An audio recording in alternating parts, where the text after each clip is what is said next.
You know, one of the things I teach is lean into things, and you leaned into them, and finally you found the one. Now, how?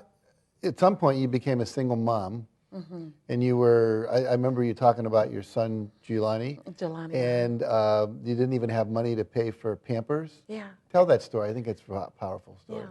First of all, I had to get on government's assistance to have them, and one of the most humbling days of my life, because I'd always worked, didn't make much, but I didn't have insurance.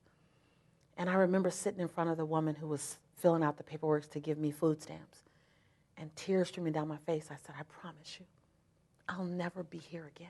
I won't be the one who uses the system. I just need a little help. And she just signed it. She looked up at me, and she goes, for some reason, I believe you. 8 months later, I had run out of money before I ran out of month, which had happened frequently. And my son needed Pampers, and I had no money to buy him Pampers. So for 2 days, I had to wrap Jelani in a towel. And I remember, you know, you ask yourself, and I've been interviewed so many times, people say, what was that turning point? Well, first of all, it wasn't a point, it was a really big curve. It was a really big curve. But one of those moments was sitting on that couch with my hand on top of my son's body, so that as soon as the towel got wet, the least I could do was change that towel. In that moment, Jack, I became bankrupt.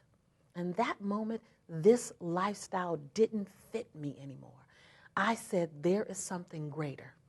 And by the mere fact that I have breath in my body, I deserve it. And I get that it's not going to come here to South Central and get me. So I had better get up off this couch, wrap my son up in a fresh towel, and go get it. And that was the moment. That was the moment when I hit no matter what.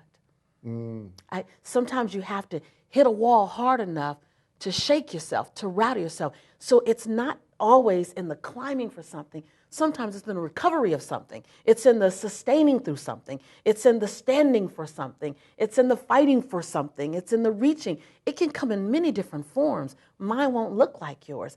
You know, you're my brother. I've always said that.